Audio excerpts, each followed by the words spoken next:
If you visited Venezuela in the 1970s, you weren't visiting a developing nation. You were visiting the future. The currency was so strong that middle-class families would fly to Paris just to buy groceries, because it was cheaper than shopping at home. Venezuelans had a saying, "Dame dos." It means it's cheap. Give me two.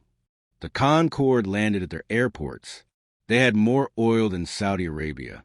They had the highest GDP in Latin America. Statistically, they were the envy of the world. Venezuelan families vacation in Miami, and New York the way Americans vacation in Mexico. A doctor in Caracas earned more than a doctor in Madrid. Shopping malls overflowed with French perfume, Italian leather, and American electronics, often cheaper than in the countries where they were made. Now fast forward to January 12, 2026. The average Venezuelan has lost over 20 pounds, not from dieting, but from hunger. The currency is so worthless that artists weave handbags out of banknotes because the paper is worth more than the money printed on it. Mothers pay for milk using gold melted down from their wedding rings. And as of last week, the president who presided over this collapse sits in a federal holding cell in New York City, captured in a U.S. Special Forces operation that stunned the world. So how does a country go from flying to Concorde to fighting for bread in a single generation? How do you have 300 billion barrels of oil beneath your feet and still run out of gasoline? How does a nation once called the Saudi Arabia of Latin America end up with over 7 million citizens fleeing the country? The largest migration crisis in Latin American history. This is not just a story about socialism or capitalism. It's a story about the most dangerous drug in finance, easy money. To understand the poverty of today, you have to understand the insanity of the wealth that came before it. In the 1950s, Venezuela was the fourth wealthiest nation per capita on Earth. Let that sink in. Fourth, richer than Japan, richer than Spain, richer than New Zealand. Only the United States, Switzerland, and Kuwait were wealthier. The world was thirsty for oil, and Venezuela had a bottomless cup. There was Lake Maracaibo, an inland sea so saturated with oil you could literally see it bubbling to the surface. There was the Orinoco Belt, tar sand so vast that geologists initially thought the measurements were wrong. The government didn't even know how to spend the money fast enough. They built massive highways connecting mountains to the coast. Brutalist skyscrapers reshaped the Caracas skyline. The Teresa Carreño Theater rose as a cultural monument, seating over 3,000 people and hosting the world's greatest orchestras. Caracas became known as the Los Angeles of South America. With the sophistication of Paris, the energy of New York, and the climate of eternal spring. Restaurants serve Spanish cuisine prepared by chefs trained in Barcelona. Nightclubs pulse with salsa until dawn. Universities drew students from across Latin America. The middle class exploded so rapidly that economists coined a term for it, the Venezuelan miracle. But right in the middle of the celebration, the cancer began to grow. Economists call it Dutch disease. Here's how it works. When massive oil revenues flood into a country, the currency becomes extremely strong. That sounds like a blessing, but it's a curse. A strong currency makes imports cheap and domestic production expensive. Why build a shoe factory in Caracas when you can import Nike shoes from the U.S. for pennies? Why grow corn when it's cheaper to buy it from Iowa? Why manufacture textiles when factories in Asia can ship finished products for less than raw materials cost at home? Venezuelan farmers couldn't compete with subsidized American agriculture. Venezuelan factories couldn't compete with global manufacturing. Venezuelan businesses couldn't compete with anyone because their own currency had turned against them. Slowly, almost invisibly, Venezuela stopped making things. They stopped farming. They stopped manufacturing. They stopped producing. And when the oil money finally dried up, there was nothing left to stand on. Innovation died. Venezuela became a country that did only one thing: sell oil and buy everything else. By 1970, Venezuela was importing 70% of its food.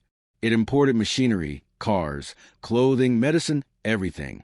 The entire economy had transformed into a massive import business funded by oil exports. Imagine if your entire personal life depended on one job. That job pays for your food, your house, your medicine, everything. Now imagine that job could disappear at any moment. That was Venezuela. But no one felt the danger. Why would they? The restaurants were full. The malls were packed. Money was everywhere. The future looked unstoppable. Then, in 1976, the government asked a dangerous question. Why are foreign companies making money from our oil? President Carlos Andrés Pérez, a charismatic populist, decided oil was too important to be left in private hands. On January 1st, 1976, Venezuela nationalized its oil industry. A new state giant was born, Petróleos de Venezuela S.A., PDVSA. At first, it worked. The oil experts stayed. Engineers from Exxon and Shell were rehired, often at even higher salaries. Production rose. Revenues surged. The world applauded. But the government had just handed itself a blank check. And when politicians have blank checks, they don't save for bad times. They buy votes. The welfare state exploded. Gasoline was subsidized until it was cheaper than bottled water, literally. Filling your tank cost less than $1. Electricity, public transportation, housing, all heavily subsidized. Loans were handed out at negative real interest rates. Corruption became systemic. Officials approved contracts at wildly inflated prices and pocketed the difference. Entire infrastructure projects existed only on paper. Importers bought goods using the official exchange rate, then resold them on the black market, making 1,000% profit overnight. But none of it mattered, because oil paid for everything. Until it didn't. In 1998, the world changed. The Asian financial crisis erupted. Russia defaulted on its debt. Global markets convulsed. Oil prices collapsed from $25 a barrel to $10. The party was over. The government could no longer afford subsidies. Banks failed. Unemployment surged. The middle class, once flying to Paris for groceries, was suddenly struggling to pay rent. People were furious. They had been promised permanent prosperity. They were told Venezuela was special, that the oil would never run out, that the good times would never end. And when people feel betrayed, they look for a savior. Enter Hugo Chavez. Chavez was a former Army lieutenant colonel who had attempted a coup in 1992 and failed. He spent 2 years in prison, where he immersed himself in Marxist theory and revolutionary history. When he was released, he didn't pick up a gun. He picked up a microphone. Chavez was unlike any politician Venezuela had seen. He didn't speak like a technocrat. He spoke like a preacher.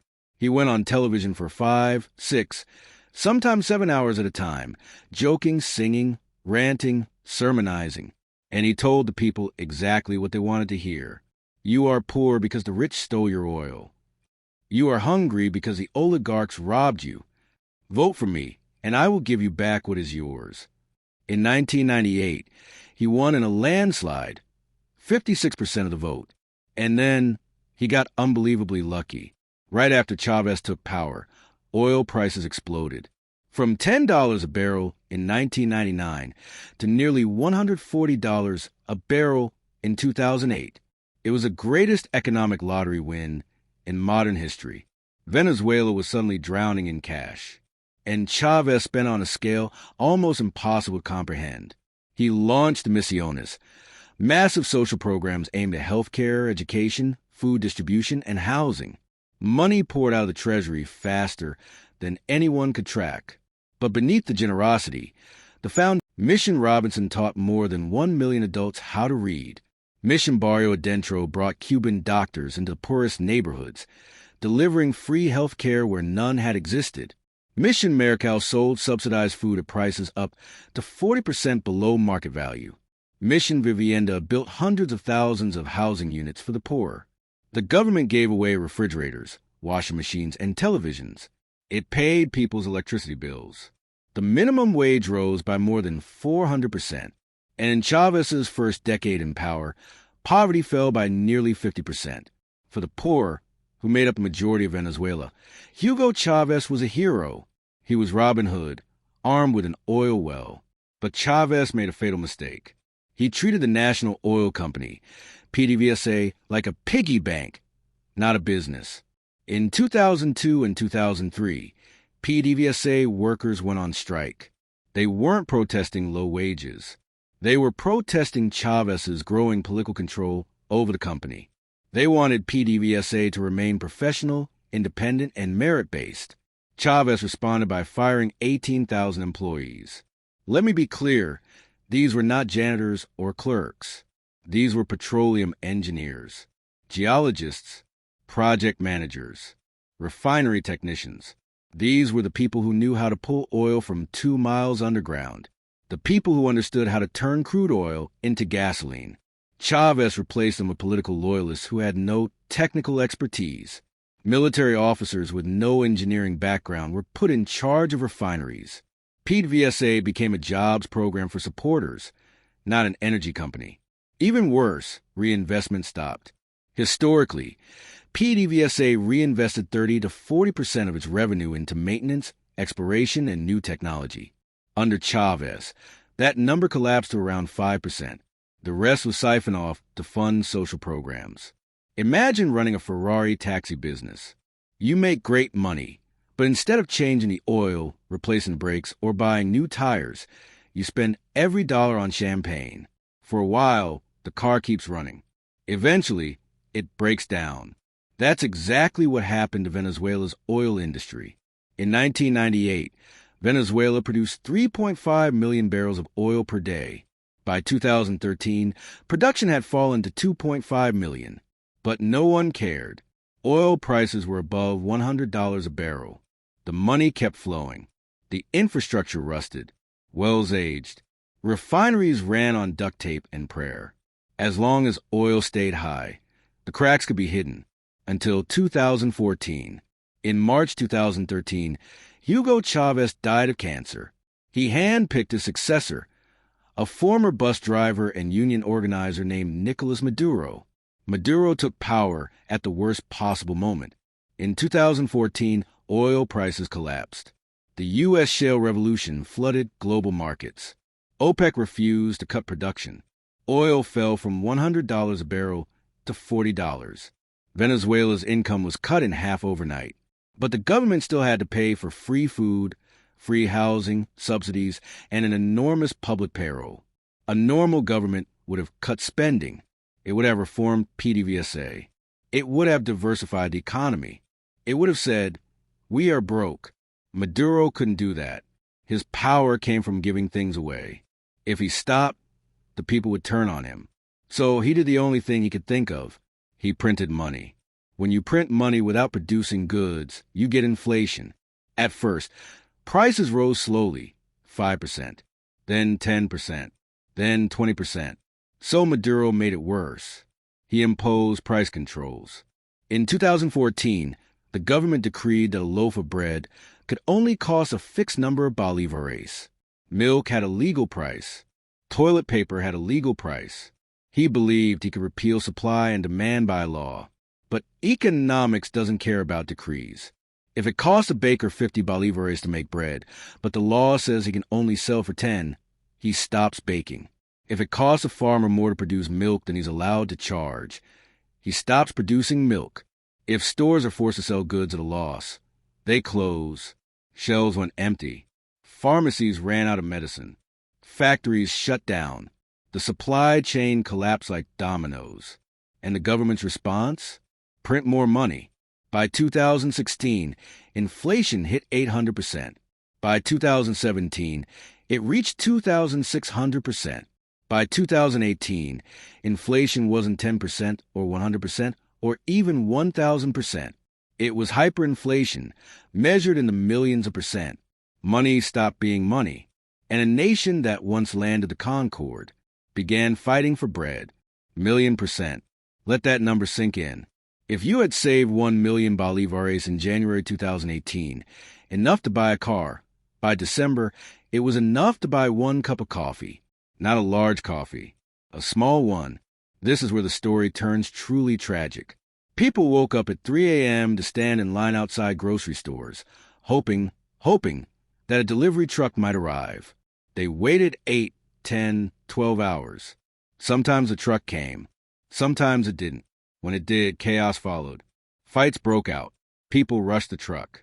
Store employees sold goods out the back door to friends and family before anything ever reached the shelves. The black market exploded overnight. If you had connections, if you knew someone in the military or the government, you ate.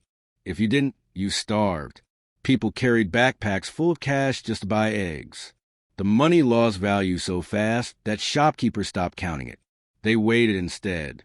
A pound of cash for a pound of rice. Mothers fed their children dinner and skipped their own meals, saying they weren't hungry. Families searched through garbage for scraps. Zoo animals were slaughtered and eaten because there was no other meat. This became known as the Maduro diet. In 2017 alone, the average Venezuelan lost 24 pounds, not because of fitness, but because there was no food. Doctors began seeing diseases they hadn't encountered in half a century: malnutrition, rickets, kwashiorkor. The richest country in South America was starving. Hospitals collapsed. Cancer patients couldn't get chemotherapy. Diabetics couldn't find insulin. Surgeons operated without anesthesia. Women died in childbirth from infections that antibiotics would have cured if antibiotics existed. Then came the exodus. Venezuelans began walking out of the country, literally walking. They crossed Colombia on foot. They walked to Ecuador, Peru, Chile, Argentina, weeks at a time, carrying what little they owned. 7 million people, 1/4 of the population, fled. It became the largest migration crisis in Latin American history. Those who stayed turned to cryptocurrency, not because they were tech enthusiasts, but because they needed a currency that worked. Venezuelans became some of the world's most sophisticated Bitcoin users out of sheer necessity. By 2020, the Bolivar was effectively dead. The government quietly surrendered and allowed the U.S. dollar to take over. What followed was a bizarre zombie economy. If you had access to dollars, maybe from a relative in Miami, maybe from online work, maybe from the black market, you lived well. You could eat at luxury restaurants in Las Mercedes, a district of Caracas that looked like Dubai. You could buy imported whiskey, designer clothes, and sushi flown in from abroad. You lived in a bubble of prosperity, while the city rotted outside.